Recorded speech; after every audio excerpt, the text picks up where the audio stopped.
Hi, Russell Cummings here from Strategic Business Development.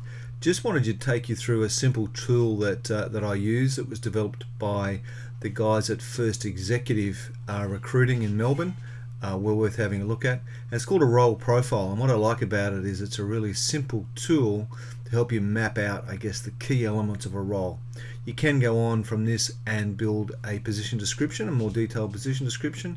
This just I think defines a really good outline of that, so you can then go on and do it. So a couple of key points. First thing is obviously put the title in there, and then describe the purpose of the role. So what is it to do? And then think about the relationships. And I just think about internal and external relationships and who they're with and what they're largely about. And then the next step is to go to the outputs and think about what do the outputs need to be from this job. So what are the tangible, concrete things that we need to deliver out of this job? So we want, in this example, it's a business unit coordinator. We want to have growth and profitability, reduce costs, improve relationships, stable teams, safe workplace, all that sort of things. Once you've defined the outputs, then it's relatively simple to go through and define the key activities.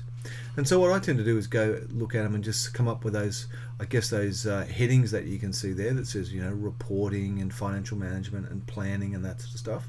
And then once I've got those sort of large headings mapped out, then I go through and fill out the detail and say, okay, well, it's really financial management, what that's about, and we add in some of the things there to, governance, to ensure the company is compliant with relevant legislation and regulation. Once I've got all the activities, then I can do a bit of a cross-check and say, will those activities A, deliver the purpose, and B, deliver the outputs that we're looking for? And I'll go through each output and make sure there's an activity, at least one activity, because often there's more than one activity that will deliver a particular output. So that there's at least one activity per output, and we're doing that. Once I've got all that and I'm happy with that, then I say, what are the inputs required for this person to do this job effectively? So what do they need in order to funnel those inputs through those activities to give you those outputs? Once I'm comfortable with that whole picture, then the last thing to do is just look at competencies.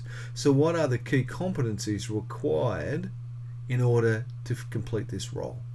So that's a very simple role profile. We provided you with a worked example and also with a template, a word template for you to fill out your own. It's a simple one-page plan of a role, if you like, and I find it's a great starting point. Lots of people don't go much further than this, but if you want to, you can also develop a full position description based on this.